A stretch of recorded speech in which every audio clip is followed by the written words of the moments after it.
Hey folks, this is Best in Slot and welcome to this Camp Cretaceous discussion video where we're going to look at some of the older but also some really brand new concept art for the show that shows not only how the characters have developed and even changed names in some cases, how Bumpy isn't completely different from what was originally planned, but also how the entire vibe and aesthetic of the show is really something entirely different than what was envisioned originally. How has Camp Cretaceous changed?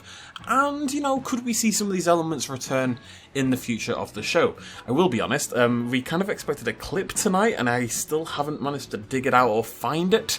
Knowing my luck, it'll pop up on the internet whilst I'm recording this video, so let's hope it doesn't. Right, let's get started. Nice chill discussion video. Camp Cretaceous Season 3 comes out in just a couple of days now, 3 days, so it's a good time to focus on it. Anyways, we're going to kick things off with Bumpy the Carnotaurus. For all the images you're going to see in this video, and there are quite a lot, you can check the artist name and their art station at the top left corner. Definitely go check out all these very talented people, some of whom do work directly for Universal, and some of whom were outsourced. So this here is Bumpy.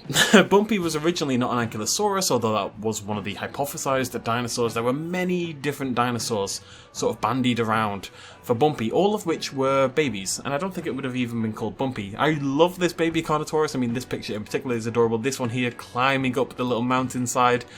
And you think you could have still called it Bumpy. You could have the asymmetrical sort of look that Bumpy has. You just got to get rid of one of the little Carnotaurus horns.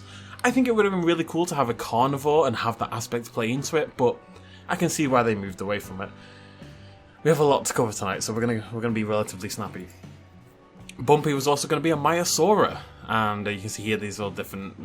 Was she going to be bipedal? Was she going to be quadrupedal? Is she going to nom away? Maiasaura, really cool, a dinosaur that hasn't actually made much of an appearance in the franchise, at least not in the television/film aspect. Of course, we do have a Maiasaura in Jurassic World Evolution, and it's the worst thing in the world. And I hate it. And it's the second worst dinosaur. Moving on. So Bumpy could have been a Maiasaura. Again, very, very cute. Could have also been other theropods bandied around. Ceratosaurus there, Cryolophosaurus, and Deuteranus, two of my all-time favourite dinosaurs, were touted as possibilities. I think and look, we even have the full feathering, which you kind of have to with a Deuteranus, but I imagine like a little bounding, fully feathered Deuteranus Bumpy, called Fluffy or something. I don't know what you'd call it, but that would have been very, very cool. I can still see why they went for a herbivore, because then when it grows up, you don't have to deal with the awkward moment of why isn't it eating the children? But I think it would have been very, very cool. Many more of these to see, so these were some of the herbivores banded around. You can see Ankylosaurus did make it in, but at this point there's at least, 9 or 10 species that are being considered, and only the Pachycephalosaurus so far has a little name, Pachy. Probably couldn't get away with that. Pachy is a derogatory term here in the UK. Parasaurolophus was considered, Styracosaurus was considered, Protoceratops would have been really cool as well, and still Ankylosaurus. You can see the Anky is here. Doesn't really look like a Jurassic World Ankylosaurus, however. The sort of the plate formation on the back is much more akin to an actual realistic Ankylosaurus rather than the Jurassic Park version that we do currently have. Some of these dinosaurs were then obviously picked for further development. They got colours, they got sketched in, some of them were made it to the next step, and it's really cool to see that the Carnotaurus was one of them. We've got these lovely, really cute little baby Carnotaurus with those tiny little eyes, tiny little arms, and those big black eyes. Pachycephalosaurus was always considered as well. Maybe not gone for because of the similarities with the Sticky Moloch, which was of course in Fallen Kingdom. Maybe they felt that would be a little bit too close to each other. There's the Ankylosaurus making it into the next stage of development, beating back the other dinosaurs to rein in its popularity. And then we had a whole other set. Now these are actually by a different artist. So Sean Keenan did this set, and then I think these were maybe later. That is Rafe Herrera Lomatan, and again we have the Maiasaura here. We have the Maiasaura again, but in a very different sort of pose and style. We have again the Cryolophosaurus, which makes me think the fact that we have two separate artists bringing in the same dinosaurs suggests very strongly to me that Universal, or someone in charge of writing for Camp Cretaceous, has said, these are the dinosaurs we're considering, can you give us some mock-ups? And that included Cryolophosaurus and Rherosaurus and Ceratosaurus and stuff like that, which is really cool. And even an Acrocanthosaurus. Oddly enough, that would have been, I think, quite difficult to integrate. But you can see here this juvenile Acrocanthosaurus. That would, again, be an incredible thing to see. Now, I can super understand why we don't get this and why we will never get this. But I think even just having like a sub-adult dinosaur is something that we haven't really explored. It's been baby Bumpy and then adult Bumpy. How often do we get, like a teenager? Like a emo Acrocanthosaurus slamming the doors and listening to My Chemical Romance all day. We don't really get that. I really love this little feathered variant over here in the bottom. They've all got that little hump on there as well. You'd imagine this is probably the one they would have gone for to fit with Jurassic World, but just really interesting to see what dinosaurs were being considered. Moving away from Bumpy very briefly, but same artist. I've shown you this before, I'm not going to talk about this for too long, but back at the very early stages of Camp Cretaceous, hybrids were still obviously in the discussion. Obviously we ended up with E750, which does look something similar to this in the top left, although definitely not exactly, but other hybrids were considered. Herbivorous hybrids. This is a Baryonyx Dinocyrus concavenator, that's a Utyrannus rugops and a Cassowary. We've got a Pachycephalosaurus, Tyrannosaurus, and something else. Ankylosaurus, Kentrosaurus, Diploceratops, Styracosaurus, Lambeosaurus, Sauropelta, Psittacosaurus, and Dilophosaur, Carnotaur, and Nothronicus. Really, you can tell by the claws there. It's really cool. Maybe this is something we can see in the future. Maybe they'll be done with hybrids after this, but it's nice to see what they considered in the first place. Actually, I'm a big fan of this one in the top right. It might just be because it contains Utyrannus, but I think the Cassowary as well. If you can imagine the colouring of this with this black body, but then you're blinging it up with the blue and all that spark of colouring around the neck and everything. That could have been really cool to see. Back to Bumpy now. Just for a little bit, you can see here that Emmanuel Marin GoPro was brought in to, basically they obviously decided Bumpy's, look at the little Bumpy. They obviously decided Bumpy was going to be an Ankylosaurus, and then they had the old designs, but they decided, someone else is going to actually make the final design for Bumpy, and this is what we ended up with. And I'll never complain, because baby Bumpy is my favourite thing in the world. I mean, come on. I miss baby Bumpy all the time. Look at that final design. Absolutely adorable. I miss you so much. You're great as an adult, I'm not going to complain too much, but baby Bumpy was the tops. Anyways, from Bumpy to actual character designs. So Angela Smalden did some of the initial character mock-ups, and this is actually Darius. And one thing they mentioned was how you can see how Darius goes from I think it was waif is the word they used, W-A-I-F, but that means like skinny and a little bit weak and kind of, shy and everything like that. You can see, hand in the pocket already, kind of nervous and very skinny and sort of slightly nerdy looking kind of kid. And how Darius's design kind of grew from there. Instantly, we got a lot more attitude came in very quickly, and then a little bit more attitude, and then finally we settled on the this one here, which is much closer to what Darius's final design would end up being. We don't have the shaved head as much. I can't remember if he did in season 1. Now he's got a big old afro, but his hair was never quite like this. But it's definitely getting there. The styling is there. And you can see there is a fairly substantial difference in Darius's progression from that to that. It's a very different approach for the character. And I like that. It would have been too easy to have the main guy, because I think Darius is probably the main character. Well, he definitely is. It would have been too easy to have the main guy, who is also like the guy who knows the most about the dinosaurs, but also to be the super nerd and to be a little bit skinny and a little bit weak and everything like that, and kind of lean into that cliche. To have Darius have that little bit of attitude and the cool jacket and stuff and still love dinosaurs is going to make kids feel better, I guess? I don't know. Does that make them feel better or worse? I think people can still identify with Darius. He's still a very real character. I think he's one of the better written characters on the show for sure. So I think it works really well. Anyways, last thing on that, just a little thing, this was Brooklyn's initial development. You can see Brooklyn didn't change nearly as much as Darius did. But interestingly enough, as you can see in the top right, Brooklyn was actually originally known as Jules. Now, I assume she was changed because Jules is a stupid name. Apologies if you're called Jules. Now, Brooklyn definitely feels more appropriate for a YouTuber. It's kind of edgy, it's modern. You can have Brooklanders. You can't have Juleslanders. That's stupid. You could have Jules Mules, but that's also stupid. So, actually, I quite like Jules Mules.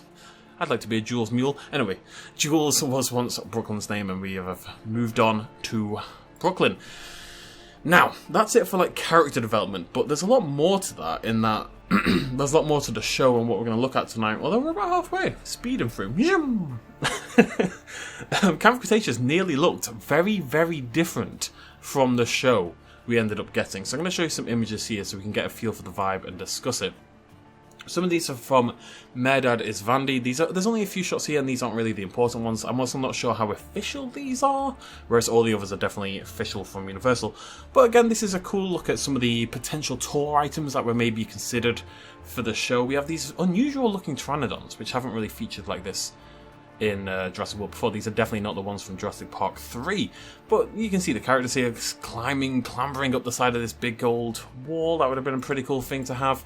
The treetop feeding of Brachiosauruses is a time-honoured tradition for Jurassic World concept art. I think we've seen this same art like 10 times in different formations.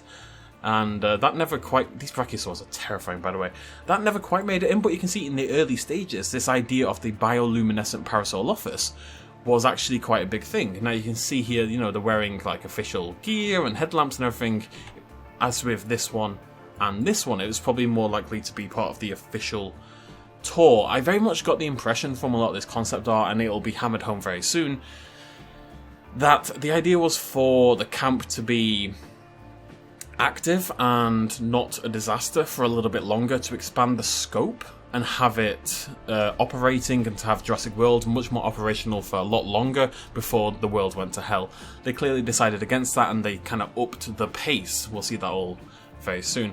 Interestingly, the parasaurs are slightly feathered at the back, which is unusual. Anyway, but you can see even in this room, this is obviously the initial concept art, this is way bigger in scale than what we got. What we got was quite a tight corridor with all the glowing on the walls. This is a big open area with a waterfall and this bizarre, it looks like an alien planet. It's a very different direction. Anyways, so this kind of sums up what I mean. Some Sylvain Sarala, I'm going to butcher these names, Sarail? I'm so sorry. Fantastic art though, all the same, and you can see what I mean here. The scope of the show was initially way bigger than what we got. There wasn't just the treehouse, there's like a treehouse, sort of, but there's like 20 other houses, there's this monorail thing we'll see a little bit later on, there's bridges up there, there's buildings absolutely everywhere. It feels like Camp Cretaceous, like they were going to stay in one small part of a much wider village. Maybe they were going to be the first ones to try it out. Maybe there were going to be other people there who managed to escape. The point was the scope of the show was, at least initially, scaled a lot bigger. And we're going to see more art that kind of backs that up. There you go. I mean, this could be something we still see. This is not necessarily relevant to what we've seen so far, but this could be, say, the hotel where we know Kenji's dad has a penthouse, and where we suspect we're going to see the Monolophosaurus in Season 3. I'm just saying, you know, we could see something styled a little bit like this. Got a nice monorail there. No, it's not monorail. Gondola, that's the word I'm looking for. Just remember this, you know, if you're watching Season 3 in a few days and you see something like this, you'll be like, bam! Best in Slot told me about this. I'm going to go like all his videos. Anyways, moving on to a new artist. We're going to zoom through these because Zach Retz has about 500 pieces, but Zach Retz is an official Universal artist. I think they're actually higher up than that, like quite a lot in Universal, but either way. They did a lot of you can tell these are very preliminary, these are very early in the lifetime of the show's development. There's a lot of very rough sketches kind of trying to get across the vibe and the feel and the emotions of the show, and clearly, because we've seen it several times now, water in this kind of big open kind of environment, I don't know why I'm circling this, it's on the bloody screen, but this wide open environment with the hills and the waterfalls and the bridges and stuff was initially definitely a plan, but they scaled it back massively to make something a little bit more intimate and character driven, which I think is never a bad thing. But you can see, again, much bigger. This would be the camp, and there's this big bridge leading in, and several buildings all going up, and these really cool sort of bone rib cages at the entrance, which I really like. Same idea again. Feel free to pause if you want to inspect these in a little bit more detail. I'm just going to try to talk about the ones that feel demonstrably relevant, I should say. I really like this idea, however, they have this, I think there's more photos of this, but it's kind of like a gyrosphere monorail, sort of, because this would be a monorail style track, and obviously we had a monorail in Jurassic World, but why not use the gyrospheres? So they would roll along this track, kind of like Super Monkey Ball, basically. Which is cool. Again, on the cliffside, they were huge on this idea of building into the cliffs. You can see here the monorail, the gyrospheres moving along this sort of two-tone track into there, and then everyone come and lives in these buildings, which are actually very specifically styled after, I want to say, South America. If you go load up Planet Zoo, you can make a roof using Planet Zoo pieces that looks basically exactly like that. Same colouring, same shape, very much got the same inspiration going there. And I think that was from the South American Rainforest Pack. Again, wide open areas, waterfalls, dramatic vistas, stuff like that. Stuff we don't really get in the show, as is. Same idea again. Same idea again. It's all going to be largely the same at this point. Although I thought this one was interesting. So again, we've got all this up here, but down here, we have something much more mechanical and protective looking. You can see sort of the lights up here. We've got the sort of the Jurassic Park entrance there, some sort of fence over here on the right. It looks like an enclosure of some description styled after the original Jurassic World, but you can see the staircase sort of leads down there. So maybe it's like a, you could even do something like a Jurassic World lizard house or some cool ideas like that. That would be awesome. I like the show we got in Camp Cretaceous, and I don't lament the death of this show, but I think it's really interesting to see just how different it was originally going to look. This is the show we could have gotten. And who knows where, Season 3 is going to end up. Actually, some of you watching this might do, because reviewers have had their copy. Grumble, grumble.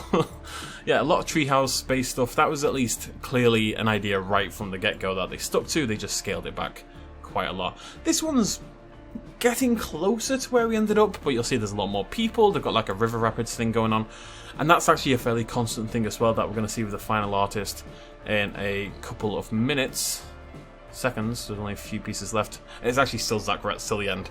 There's a lot more people about in a lot of this concept art. You see already tons of people down here. Again, big. This is a beautiful piece. I'm going to keep my mouse away for a second. I think that is absolutely amazing looking. Monorail between the two cliffs right there in the background. Again, monorail zooming along here around the mountains. Imagine, and there's obviously the main building where they're all going to live, and all these little houses. There's the docks down there. Kind of like how Jurassic Park pulled up against the Brachiosaurus and the parasol officers down by the lake, and the music played, and that was the big moment. And in Jurassic World, Gray bursts open the doors and it kind of zooms out over the park, and we see capitalism in capitalism in action, and the music plays, which felt completely different to me, but that's neither here nor there.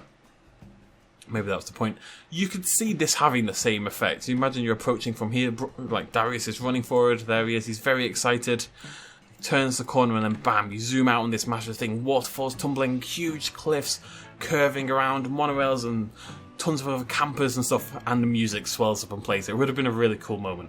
I'm a little sad we don't have this. I think this is really cool. I'm not sure how much it makes sense for Jurassic, for Isla Nublar, basically, to have environments like this. This feels very much more, if you'd made a Camp King Kong 2005, maybe, but still, it would have been very cool to see. And, yeah. I didn't include every single piece of art if I didn't feel they were at least important or interesting. I just wanted this one for the eyes. They're bounding around the access tunnels. Anyways, these next two are actually pretty interesting. So this is what I meant by saying the camp and the park itself would have been much more active. By the time the kids get down to the park, or we see any of the park in action, everyone's kind of gone. We only see Eddie, really, as a park worker, and when they go to the lab to see Wu and Eddie and everyone else, there's a few people hanging around, but Camp Cretaceous never really gives us an idea of like the inner workings of Jurassic Park, because Jurassic World, I should say, because Jurassic World has gone to hell already. It happens very early in the season, in Season 1, so we never really see the park in action, and that's okay, because we kind of see it all in Jurassic World, blah blah. I'm not complaining about that, but my point is, clearly originally maybe there was going to be more setup and more establishing this sort of wider world. And here we can see they're operating in this sort of factory sort of area, or the underground tunnels below the park, driving around in little buggies. These are clearly staff workers. And then there's this one. This is the final one. It's really, wait, no, that's not the interesting one.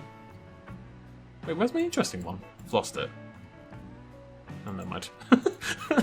I thought this was the intro. Anyways, more staff workers doing staff worker things. and a big fan. And a lovely little fire extinguisher. Appreciate the detail. Anyways, so I think from this we can really get an idea that... Okay, so what have we learned today, class? Let's go back through. Bumpy could have been a myriad of other adorable baby dinosaurs. I'm happy with Bumpy we got, and I think it does make more sense to stick to a herbivore though. Although it would have been an interesting point of contention to have a storyline as the baby, let's say, Uterinus grows older. You know, maybe it's not old enough to wantonly hunt, but, you know, maybe it snaps every now and again and they're trying to control it, blah, blah, blah, blah. That could have been interesting.